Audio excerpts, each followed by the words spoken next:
hidden charges you need to look out for while buying real estate properties. Some of you are having problems with developers because you don't pay attention to this. Today, I want to show you so that you ask the right question before making that transfer. Number one, you look out for professional fees. These professional fees is the amount you are going to give professionals that were involved in the transaction. As I said in my previous video, don't do real estate transaction without involving a professional. And one of them, you involve a lawyer. Lawyer is going to charge you 5 to 10% of the cost of the transaction. For example, if you are buying the property for like 100 million naira, the lawyer will charge you for 5 million or 10 million. Then the second professional you are going to look out for is the agent. Agents are the broker that connect you, the buyer and the seller. In our case, real estate developers and the client. The agents charge 5 to 10% depending if it is houses or land. But there is something interesting here. If you are buying from a developer, any developer or even us, what normally happens, general practice, is that the person that is buying, you are not going to pay the agent. It is only the developer that will pay, because the developer has already factored the money they will pay agent into their administrative cost. That is why you see sometimes if you requested for refund from the developer, they have to cost certain percentage, because when you buy from them, they already incur this cost. So you need to pay your lawyer 5 to 10%, you need to pay agent 5 to 10%, but in property it's 5%, it is the developer that will pay. Then also, it depends, as a buyer, you must involve a lawyer, despite even the developer also involve lawyer, because the lawyer will have your own interest. So that is professional fee. Then the second hidden charges that nobody will tell you is government fee. When we buy property, there are documents that we exchange hand. If you buy from a developer, remember my lecture is always centered at developer to client relationship. If you are buying for a developer, for example, the developer will give you a deed of assignment that will show that that particular portion has been sold to you, and also they give you their own documentation depending on the payment plan you are with them. Like in our company, for example, if you buy and you are on a payment plan, you will be given provisional offers of allocation to show that transaction actually exists between you and the client. Then there will be a deed of assignment. So this deed of assignment is that what they call statutory charges.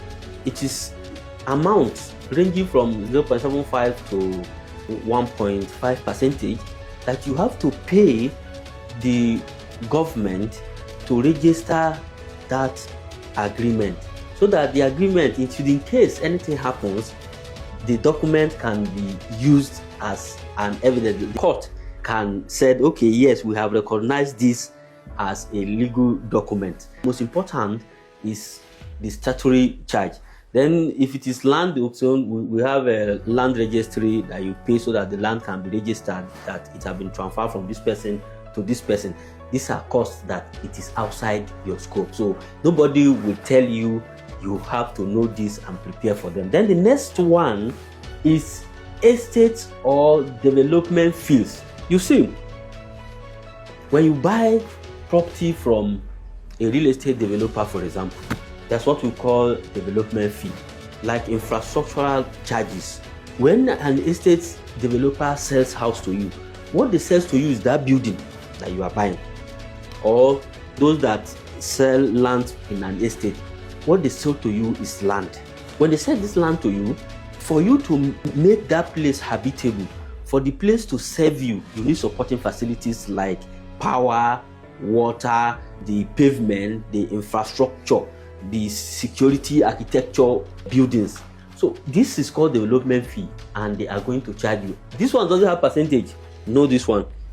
What most developers do is that at the completion, because developers are trying to be careful with absorbing risk, already they are taking risk from the development. So infrastructure or estate fees, they normally charge it towards the completion of the estate. Why? So that time They will calculate how much it will take them to put this infrastructure in place. Then they will divide it according to the number of people living there. That's why if you want to buy property, you want to buy houses, and you said, I need, they say that people are not much. When you are paying development levy too, your money will high because the number spread is low. But if you live in a mass housing area, you see that at the end of the day, the money will be minimum amount of money. Some development fees is up to 20 million naira, depending on the estate, while some will be as low as 1 million, 1.5. So you also put these charges at the back of your mind and ask questions during negotiation. Then finally, we call them post-development fees. Post-development fees, these are ones that it is used to maintain the facility. It comes both in landed and even developed houses. If it is land, you will be paying what they call ground rent.